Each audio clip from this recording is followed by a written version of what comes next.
If your email list feels more like a chore than an asset, you are going to love this episode. I am joined by Matt Molen, CEO of Email Crush and the brains behind Email on Autopilot. Some of you may know and love him already.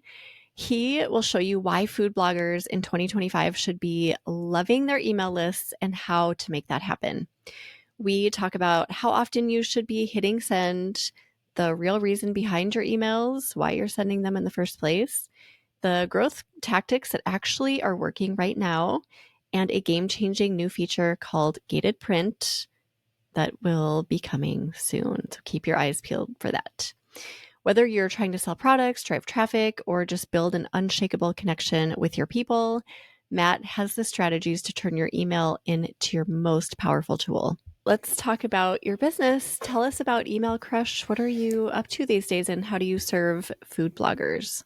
Yeah, the quick backstory is I've been working with content creators since 2017. I can't believe it, how much time has gone by. And it's been awesome to work from a consulting and coaching perspective. That's where I started. And we've had some really great success there. Continue to do that. But I also have a done for you services business now that I've kind of kept a little bit in stealth mode, where I help food creators of a certain size to grow their list. We write and publish and run the reports and do the list growth stuff. We do the broadcast stuff. We do all of it, and it's been really fun to do that because I get a chance to both experiment with my clients and work directly with them and see what works firsthand. And it's been real remarkable to see the changes that when we buckle down and we focus on this area of the business, the impact that it can have on as a traffic source. My whole goal is to help my clients to make money with email. We're not into the theory. We're not into we are all about getting the results that matter. And so that's what I've been doing for the last couple of years. I continue to do the course. Email and Autopilot is still 100% what I teach and preach and believe. And so it's fun to watch that help people make more of their email list too. That's so cool. I love that you're expanding a little bit and doing more hands-on work. You do learn so much that way, right? Just bringing that into how you shape your course and how you teach, and just getting that inside information a little bit. Yeah, 100%. And there's some things where it has, the great thing about email is the more things change, the more things stay the same.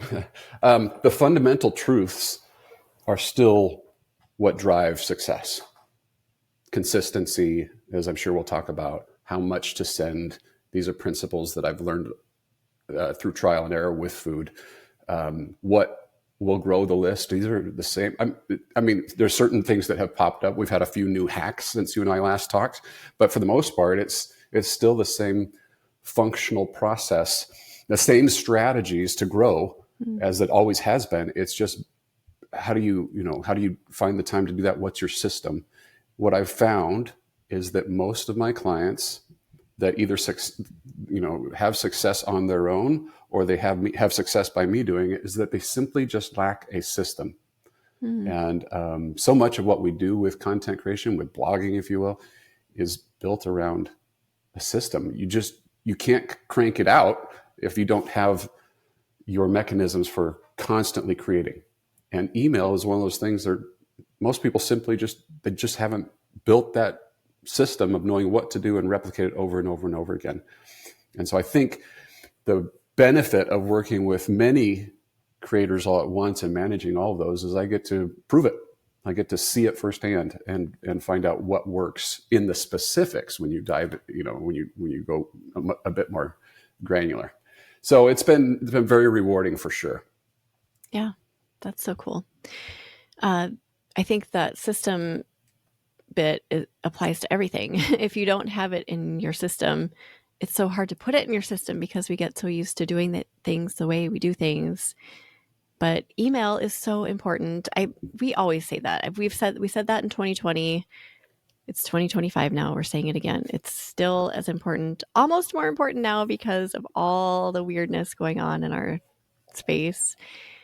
So, yeah, just talk on that. How important do you think email is right now? Yeah, I'm going to go real fast through the obvious stuff. I think everybody knows that AI and Google and Pinterest and Facebook, they're all the algorithm stuff is all changing. It's changing super fast. Owning your list, we always talked about that. And I don't think this is the first time people are hearing that email's great because you have the ability to have an audience where you can push them to your content. You can drive traffic to where you want them to go. And so that is tremendously important. My clients are seeing huge swings in the percentage of where of traffic that's coming from email versus other sources when they focus on it and when those other sources are changing. There's another reason I think right now that might be more important than ever before, and that is how email can serve a food creator to be different. From a positioning and branding perspective, I believe that email, when somebody makes the first recipe from you, and maybe the second, that's typically a happy accident.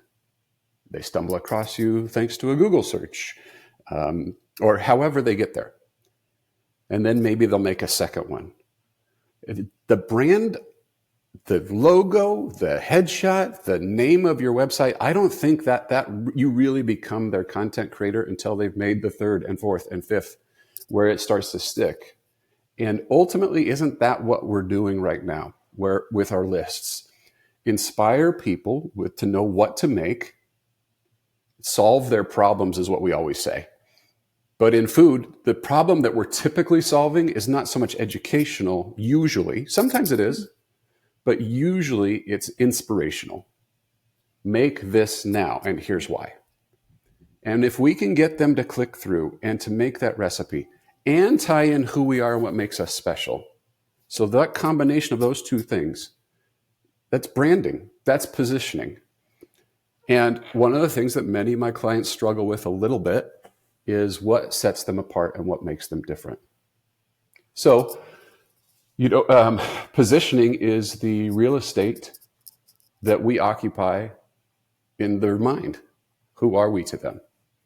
I would imagine that to some of the people who know me are like, Matt Molen is an email guy that for bloggers, or more specifically, the email guy for food bloggers, perhaps. Something like that. Of course, there's a lot more to me. My love of fantasy sports, my fear of zucchini and frogs. Frogs. Forgot that one. Moving past it quickly. Those are ways that you might not know me for those things, but you might know me for this position. So what is it for our audience, and how can we use email to deliver that? It's an opportunity. Many people are thinking in terms of the newest recipe I just made. And really, that's an us thing. That's not a them thing. The fact that we released a new recipe does not tap into what makes us special and what problem we can solve for our audience right then. So I love to think of email right now as a branding, positioning helper. We can create a journey of what makes Megan special.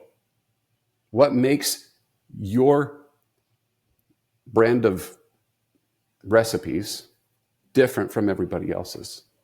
And email is a fantastic way to articulate that to somebody who discovered you through a Google search, if you'll think through that journey. Yeah, that's a great way to look at it. So positioning, creating a story, allowing people to get in to you and get to know you. Do we also use email these days as a way to get traffic? I imagine the answer is yes. Yeah, that's usually our number one priority with each individual campaign is, focus on what kind of clicks are we getting back, because that's open rates are great, but clicks are the best indicator of are they engaging, and we do make money that way.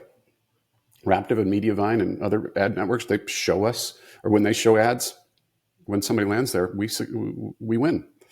And so the trick is, I believe, is inspire with what they need. So one of the questions I get asked a lot is, how often should food creators be sending? And the short answer is, you can send way more than you think. So if you are at once a week, I encourage you to go to 2. If you're at 2, I encourage you to go to 3 or 4. I have clients that send daily. I have one client that sends twice a day. The thing with food is that people get hungry a lot. And so that gives us an opportunity to inspire them in the moment that they need the inspiration. I may be traveling today, so I don't need to cook. All right. Doesn't mean I'm mad at you. But when you hit me up this weekend with, the meal plan for the next week, that's perfect for me, because that's what I'm thinking about in that moment. So, first of all, send more, get more clicks, and you'll make more money. It's kind of so simple. It's elementary, but in order to do that, we got to grow the list big too. So that's the formula for email. It's not more complicated than that with food these days. So with the types of emails food bloggers send specifically, do you suggest varying that? Like, I don't know, maybe it's a new recipe once a week, and then digging into your archives a couple other times a week, providing maybe a meal plan. Do we do a variety of different types of emails? Yes. I think you can definitely mix it up, but it's not like there's this hard and fast formula here that everybody needs to follow. The only real rule, I believe, is, what is your audience thinking about right now? That's honestly the only thing that matters, because matching up what you have to their needs currently. Some people are looking ahead and they're releasing their Thanksgiving stuff right now. In August is not the time to send that out, even though that is the new thing that you just published. And if you're in the month of August, when we're recording this, you might be thinking about back to school. You might be doing end of summer stuff. You might be doing prep for Labor Day parties or cookouts. You might be doing beginning of fall. Might be starting to tease the pumpkin spice everything. What is your audience thinking about right now? And then how do you serve them? That could take any sort of format, from a featured recipe to an entire meal plan, a roundup. That's, what I usually do is a roundup. And within that, you're solving one problem. Let's say that the problem is quick and easy back to school. Well, you could have your new stuff and your old stuff mixed together in that you're solving one problem, and these 3 to 4 recipes solve that particular problem. It's just, or not the problem, the opportunity is the variety that's within that. There might be 4 different ways to approach it, but it's solving one problem. Yeah. This is something I hear a lot in our circles. How do I know what my people need? I mean, we can lean on, like, my audience is very much like me and I know what I need, but maybe not. Maybe they need something else. And more specifically, do we reach out and ask them? Do we do a survey? How do we figure it out? The first place I look is your past history and your traffic. So what you might try is look at last year at this time.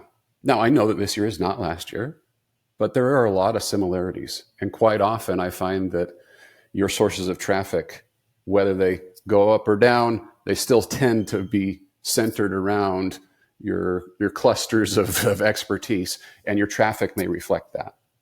So if I'm getting a ton of traffic that is specific to slow cooker recipes, then I'm going to probably lean into that at that same time next year, because people were searching for that and my audience might do that. Now, I want to take that broader. I don't want to lean it just because I ranked number 1 for the tuna maple jalapeno casserole. All right. That's so obscure. And maybe you're number 1 for that. Yeah. You can probably rank for that, Megan, if you want to go make that. Yeah, I do. you might rank number one for that. That doesn't mean everybody and their dog wants it, but it is an indication of the type of thing that perhaps if people are coming in for that, then they might like casseroles as a whole. And so you could bring forward your casseroles. There is also the element of who do you want to be when you grow up? Like, you are the subject matter expert, and you know that X, Y, and Z recipes are the way to go. So your person, I do not discount at all your, what you know to be awesome. I want your recommendations as the reader. I want you to say, hey, look, you have all these choices. Let me simplify it for you. Make these for back to school. You're going to love it. So it's kind of that. Those are the two areas that I go: is what is the natural journey, and where did they come from? What were they interested in seasonally at that time, perhaps last year? And then I imagine a little bit of experimenting too. So evaluating at the end of a week what emails were opened, which ones had the highest click rates. Yeah, 100%. So Yeah. That's something that can be tricky for folks, and it feels like you're done. I did it. I put it out there. Now, Yeah. my advice to folks when you're checking your stats is that you do have to let it sit for a little bit. Okay. You're going to know immediately if it was a super bomb or a super hit. But when you start sending multiple emails per week, you kind of have to let them go for a few weeks and then go back and look at the month as a whole.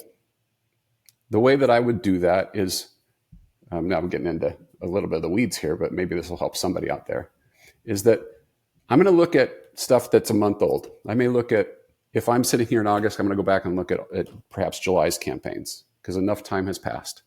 I'm going to look at a couple of things. First, open rates. Obviously, that's the thing everybody looks at.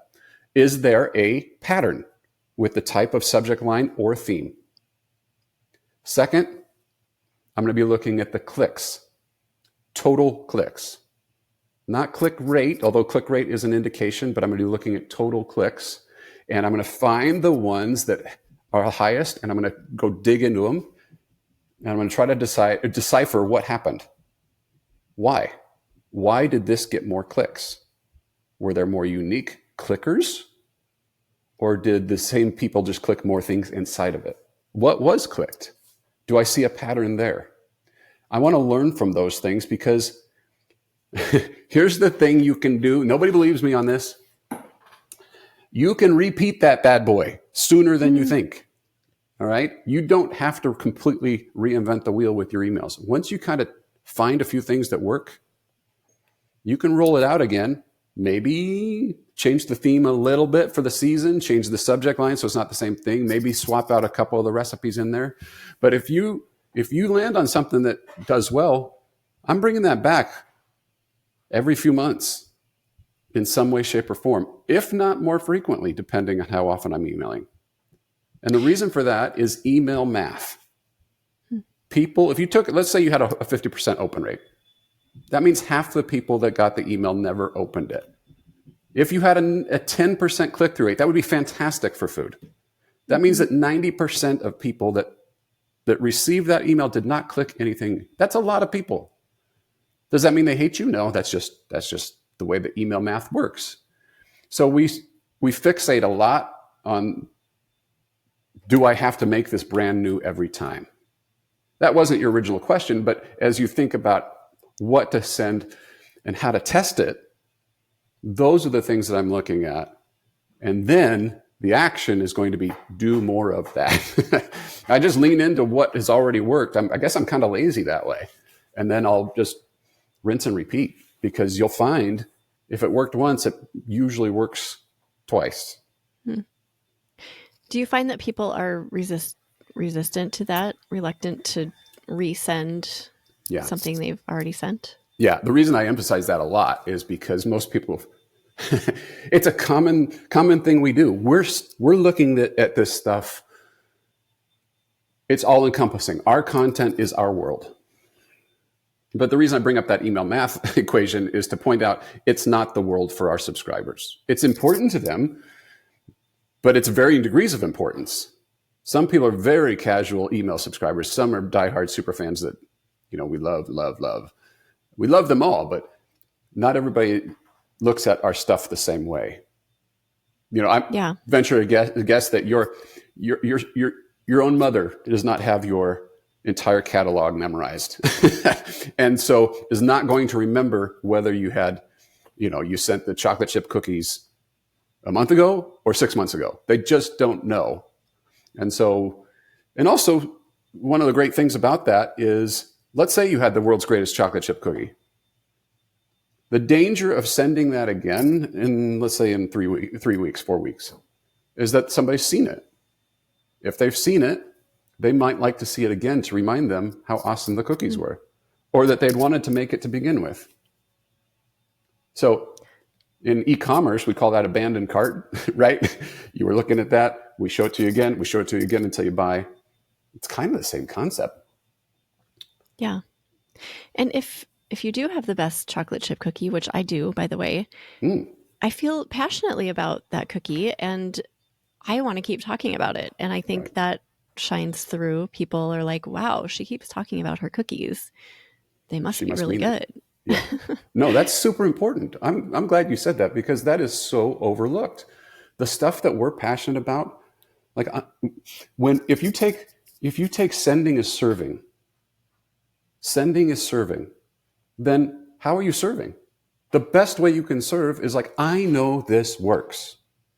You have to believe me. This works. I'm going to keep telling you because this works. It's the world's greatest cookie. Prove me wrong. Try the cookie and then tell me it's not, because you won't be able to, because it's the world's greatest. Yeah. I mean, when I hear people continually talking about something, I'm like, okay, well, tell me more. Why are you so passionate about this? I want to know where this passion comes from. This is so cool. And I might not care about chocolate chip cookies, which I do. But if I didn't, I'd be like, please educate me. Why should I eat this cookie? So it would intrigue me, even if the subject matter were maybe not on my radar, if that makes sense. And isn't that branding? Like, you're just saying, this, I'm Megan. This is what I stand for. I stand for cookies. I do. And I will fight for this recipe. And like you said, they're going to either, that importance is going to be contagious, or it'll chase them away. In which case they weren't your person anyway, because you're standing for cookies. Yeah. and should not be afraid of that. I'm really glad to hear you say that, because I think that sometimes branding is simply that. It's what makes me different is I have experimented and I know that this works. Yes. And if you're not a cookie stander like me, then it's fine to say goodbye. Right. Yeah. What other purposes are there for sending out emails? We talked about branding, positioning, traffic driving. What about selling products? Yeah, 100%. You're going to hear from everybody that when you have a product, that building a list is the best way to do that. The reason for that is that these people, you've worked hard to build up trust. The reason that I focus so much on the list growth and sending a lot and building that journey is because what we're doing is building trust. People won't buy from you if they don't trust you. You and I don't have the budgets of Walmart or Target or the brand cachet of Amazon. We just don't have it. And so when we put something out, there needs to be a lot of backstory that says, I can trust Matt enough that this is going to work. I had, just as an example, somebody tagged me on Facebook. This was a few years back, tagged me on Facebook and said, selling through email doesn't work. I don't know why they tagged me. I didn't even know this person. Sending through email doesn't work. And so I jumped on a call. I said, I'll bite. What's going on? And they had gone through a health journey where they had transformed their life and created a book about how they got there. The challenge was that their subject matter expertise was fried chicken. Oh. And so they had built a list that they weren't sending to very often around fried chicken. And so then they wrote one email about this book and sent it out, and nobody bought it. Now, when we look at it that way, it's pretty obvious, right? The disconnect is clear. But it wasn't to that person in that moment, because they were hopeful that I created a product, I have a list, I send them, and everybody will buy. And that's not how it works. So the reason I'm bringing up this story is to illustrate the point of the flow here. You can sell right away for your newbies that are on new people on your list. Don't hesitate to do that if you have a cookbook, for example, or a meal plan that you're trying to sell, or a premium newsletter. That's great. Let them know that you have it. You're more likely to sell more by nurturing that audience. Everybody says nurture, but really that just means consistently serving them over and over again, solving their problems over and over again through your inspirational recipes and else. So they're like, the free stuff I get from Megan is so great. When she comes out with the super duper cookie cookbook, I know that this is going to be worth my money because I've learned to trust her through all the other stuff that she has sent me up to this point. So selling 100%, but let's not get it backwards. Mm-hmm. Don't be afraid to sell, but I think we have to set our own expectations about it's not always just a one-time send something out and it's going to work. That's another mistake that happens too, is you may have a product and then you send something out through an email, or even though you did a launch, and then you forget that you have this product. Meaning, if you're in marketing for a company that has a catalog of products, they are constantly thinking of promotions. How many food bloggers are thinking in terms of their meal plans, cookbooks, ebooks, in terms of a promotional calendar? Email serves wonderfully well there. You can mirror it up with social media. You can put announcements on your website and do all those things, and email is a great support of that. But most folks they haven't done the marketing thing in corporate world where you have to outline your promotional calendar and think it through over and over and over again. If you will do that, go through the simple exercise of just lay out the next 12 months and say, when is the time to sell my cookbook? When is the time to really push my meal plans? Well, first of the year makes a lot of sense. Maybe Black Friday makes a lot of sense. Maybe every season change. And then what is the special oomph you can give it? What's the bonus that you could give it into that promotion? What does that have to do with email? It gives you something to send. It gives you an excuse to go back to them and say, here's why I'm talking about my cookbook again. Or it may be the first time for you, but right now I'm doing something special. The more times you do something special and unique, that's just why we do promotional calendars. It brings it to their attention, and then you tie it to scarcity, it will go away. You can't get this special offer. And so that's why I'm sending you an email right now that you have to act now. That was the super fast how to sell more stuff with email course. But those are the basic fundamentals. A lot of my clients just have never experienced or gone through or done or know it and have forgotten it and just don't execute because they're busy in doing the day-to-day of running their business. Yeah. I was going to say it's a whole other job. And anytime another job is entering our worlds, we're like, no, thank you. I already have enough jobs. But yeah, I mean, it really wouldn't take that much effort and time to sit down and, like you said, just think through when would this be a good time to sell, and then thinking backward. And it's probably a few solid hours of work when in our brains we think it's going to take us a week to accomplish, but so worth the effort. And it's a muscle that you get stronger the more you flex it. So the first couple of times just feels weird.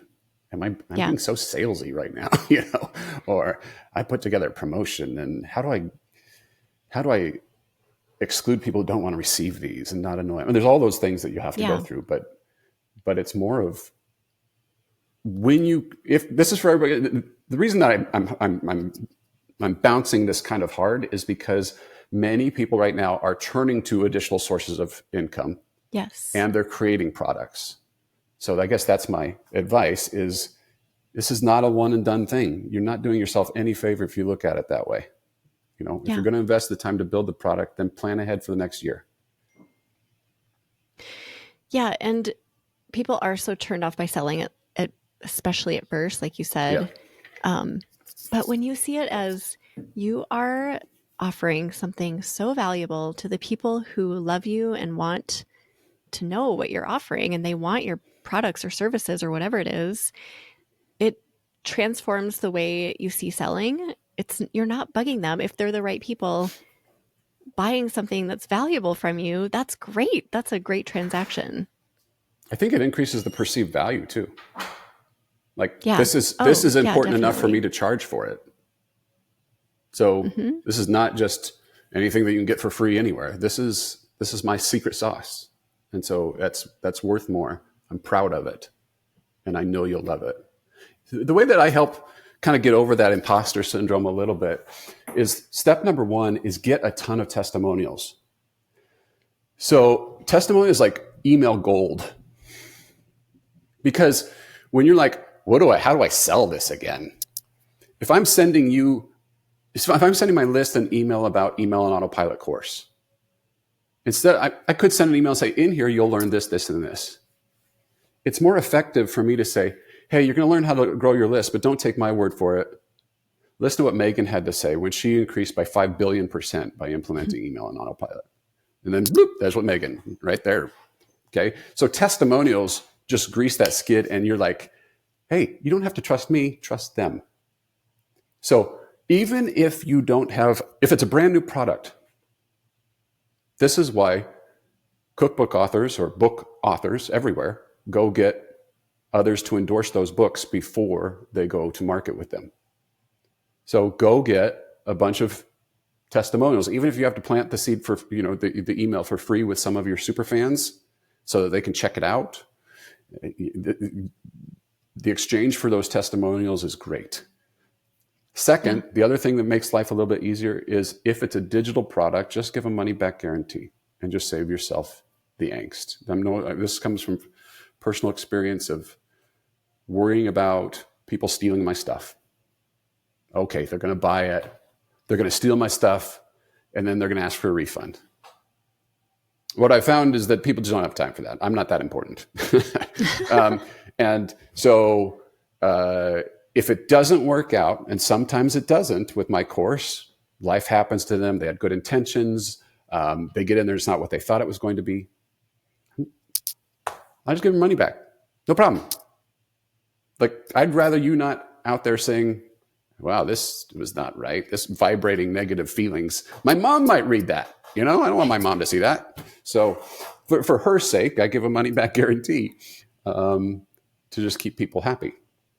And that makes me feel better about selling, because I know that if it's not for you, I'm going to give you your money back. It's no problem. Right. Yeah, that's easy. Are there any other reasons to send emails? We've talked about positioning, branding, traffic, products, anything we're missing. There's a lot of things happening right now without getting into it into too deep. There's ads and emails now. There's a variety of companies that are making it so you can have programmatic sponsorships in the same way that on your website you might have Raptive and Mediavine serving up ads. You can also have those in your emails now. There's Kit has that, Substack has that, Beehive has that. You can go set it up directly through a company called Live Intent. There's lots of, and I'm just scratching the surface of all the options. You have the opportunity to double it up with, if you're doing sponsored posts, package it together with your list and include, even if you would have given it to them for free anyway, assigning your list a value allows you to increase the value of your overall sponsorship packages with your brand partners. Affiliate, all the things we talk about selling stuff also applies to affiliate marketing. So lots of good reasons that way. And then there's sometimes we're going to go try something new. We're all moving to this whiz bang doodle platform. Come with me. And, a list is a great way to establish a first audience on a new platform too. Right. Direct people. And I know a lot of people who are getting into memberships right now. So that would be another thing to offer through your email list. Yeah. Exactly. All right, cool. So we need to send more. If you're doing 1, do 2. If you're doing 2, do 3. If you're doing 1 million a day, do 2 million a day. What are some good strategies for growth? I know that's a question that I hear a lot being bounced around. Do you have any magic strategies for us, This is Matt? so much magic here. Let me wave the wand a little bit. So the first thing, I'm not going to spend any time on this because I think it's table stakes by now, but save this recipe is like the magic hack. If you're not doing that, just email me directly and I'll point you where to go on how to get it set up depending on who your ad platform is and what your platform is. Just send me an email at matt@emailcrush.com and I'll point you there. It's usually just a technical thing, but everybody should have it if you're in food. Second, and this is a whole topic for an entirely different discussion, is the whole question about print pass, or Raptive calls it gated print. At the time of this recording, it's in closed beta, but it is certainly on its way to everybody very soon.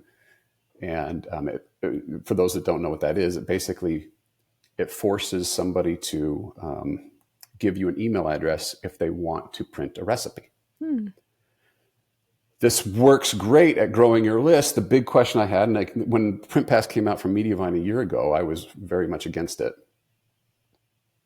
because I thought it was a terrible user experience. Still not a fan of it. Because if you think about it for a second, everything else that we do, from lead magnets and pop-ups and stuff, typically I want to get something via email from you. That's the deal. This is like, I just want to get past this so I can print. So I was very concerned about the engagement of the subscribers. Were we just going to fill up our list with cold subscribers and ultimately get spam complaints? And so that was my initial reaction. I have since done a lot more research, and it's a 30-minute video where I share all the data that I have. And if anybody wants it, I'll give you the link it's free, but I'll give you the link for people to get to it after this, so you can put it with the show notes if you want. And people can go watch the specific data. The short version is that I believe that it is working. If you can stomach the user experience, it is definitely working to keep some. However, it also can clog your list. So I have a very specific process that I outline in that free video about what I would do and how I manage that. So for the sake of this discussion, go check that out. And I think for those that want to try it, it's kind of one of those things where it's not, again, it's a user experience decision first. And then second, the list growth. If you implement my system, I think you can protect yourself and keep the people who are worth keeping. And it's not nobody. It's not everybody, but it's also not nothing like I assumed it would be. The other thing that has not changed over the years is the fact that your existing traffic is your best source of list growth. So what does that mean? Somebody's coming to your website right now. They don't know you, most likely, statistically speaking. This is their first time. They came there through maybe a Google search. And when they're looking for the jalapeno quinoa corn dogs and they land on your website and they're like, oh, this is interesting. In that moment, we have a chance to dangle a carrot called a lead magnet where we can get them onto our list. The same is also true. And that's where I teach about a quick start guide. That's in my email and autopilot course, but it's basically just a series of roundups, for 5 days in a row or so, that is exactly what they need in that moment. And those are the types of things that I set up in my done for you services. There's also right now on social media, same concept. Create a lead magnet and then share it on social in exchange for your email address as it relates to what they're interested in. Grocers List is a wonderful tool for that. ManyChat is its kind of the predecessor there. So if you're new to that, you have to learn that tech implementation, but the gist of it is it's always a value exchange. What do you want right now? What are you interested in right now? And what can I offer you that solves your next problem? This is why things like never miss an update, grow very slowly. Never miss a recipe is not something that the searcher wants. They can get recipes from anywhere. Hmm. They want less email in their life. Now, there's going to be some diehard super fans that want that, yes, but they already know you. The people who don't know you never sign up for that. So that's why we have to kind of say, hold up, before you leave, I got something for you. And I'll give it to you in exchange for your email address. So people who are doing this well, they create more lead magnets than less, because the person that's coming might be coming in August, September, October, November. Just think about those 4 months that I just mentioned, and it applies to all of them, how different they are from the same person and what they're interested in that season. They might be different if they're coming for air fryer, for gluten-free, for uni pizza oven. All of those are different needs. If we do a one size fits all, you're not going to grow as fast as you can than by creating more lead magnets. So that's not you ask for like what's working. That's what's working, is lean into it more, do more of that, and figure out how to replicate these quickly. Yeah. And I think it was you who recommended this years ago in maybe a course I took from you. I can't remember, but like logging that and then revisiting the next year and what worked, and then maybe fine tuning it. Was that Yep. you? I Yeah. hope that was you. Well, it certainly makes a lot of sense, because Yeah. so if I came out with a Thanksgiving lead magnet, whether it's an ebook, I don't love ebooks, by the way, but I think they're a waste of time. But I guess I have two things in life. It's zucchini and ebooks, but apparently, but you can do the same thing in emails, and people will actually open the email, and they they know where to find the email. Nobody knows how to find the ebook on their phone. Right. Plus it takes time and money to create those unnecessarily. People don't care about your format. It's not like we're a magazine or something. Anyway, but as far as the point is, November rolls around next year. Do you have to reinvent the Thanksgiving quick start guide? Probably not. But you might want to just go check it out, update it, turn it on at the right time, turn it off when the season's over. Do more of those. And you'll find that your conversion rate goes up dramatically. Yeah. And you mentioned social media. So tapping into maybe your Instagram community to sell or to provide things that will grow your email list as well. Yeah. We're just offering them. Yeah. It's just a value exchange. Right. What are we missing, Matt? Is there anything here in 2025 regarding email that we just absolutely have to talk about before we say goodbye? I think it probably would just speak to somebody who has listened this far and is feeling a little overwhelmed. Because if you're not at that stage, then hopefully you've taken a nugget and it's just go improve on this. Most people who are successful with email have prioritized it enough that it has become part of their system, as we talked about. Our content creation, usually, in order to have success, you do the same things over and over again. And the reason that you're not having success yet with emails, you just simply haven't prioritized the system. So this isn't meant to be a big sales pitch, but that's why I created email on autopilot. It's like literally start here to grow your list. Here's what to send on a regular basis, and here's how to rinse and repeat. So whether you follow a course like mine or just get started by creating something that will start growing the list and then setting up your calendar and being consistent about sending, that is step number one for those that are struggling. Everything else, forget what we said. All of that comes. You will discover that as you go. It doesn't happen until you start with your first lead magnet where the list starts to take off. And you're like, okay, people might actually care about this. It's no fun to do when nobody is signing up. But when people start to sign up for your list, then you're like, I got an audience I can serve. And that provides motivation and energy. So just commit to the process. Trust the process. You'll find that most people who are successful, they're doing, just like with the rest of blogging, they're doing the same fundamental blocking and tackling. And so you just figure out what those are and just rinse and repeat. Great inspiration. Thank you. Great way to end. And you mentioned some of your offerings earlier, but I would love for you to reiterate if people are looking for help Are Sure. you taking on clients if they want to take part in your course? How to do that? Yeah. Okay. So the course is kind of the gateway. It really helps everybody. And like I said, I have 100% money back guarantee. If it's not right for you, I will no problem give you money back. Email on autopilot. Go to emailonautopilot.com, and I've literally hundreds of people, if not thousands, have gone through that and have had great success.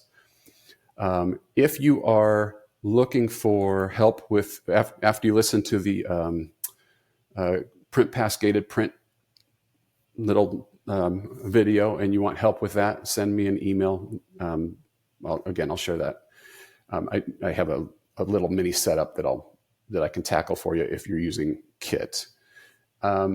If you are a food creator that has a list of, I don't know, 40 or 50,000 or more, or you're getting page views of 500,000 or more, then you might be a good fit for my done for you services. If that's the case, just email me and I'll explain it in more detail. So I just appreciate the opportunity to be on here and to talk about, one of my favorite topics. And it's fun to see. It's highly rewarding when people will do some of these basics. The change can happen quickly. And that's highly rewarding right there.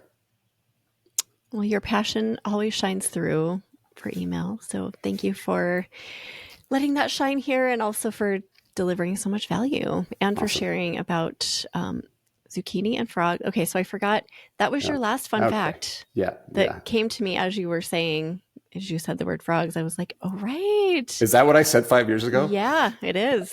Frogs, yeah. zucchini, and ebooks. It occurs to me that that's a pretty foolish move on my part to reveal fears, because I'm going to show up one day and there's going to be a zucchini on my pillow with a frog sitting on it or something. Somebody really evil is going to get me with that. You have stirred that up in the universe. Yeah. It's your own fault, Matt. Sorry. True. Well, thanks for joining us. We so appreciate you. And if you do want to go peek at Matt's show notes for all the goodies that he's mentioned, you can head to eatblogtalk.com/emailcrush2. So go there for all of that. And thanks for being here. And thank you for listening, food bloggers. I will see you next time. Thank you so much for watching. If you enjoyed this topic, be sure to watch the video shown on the screen. See you next time.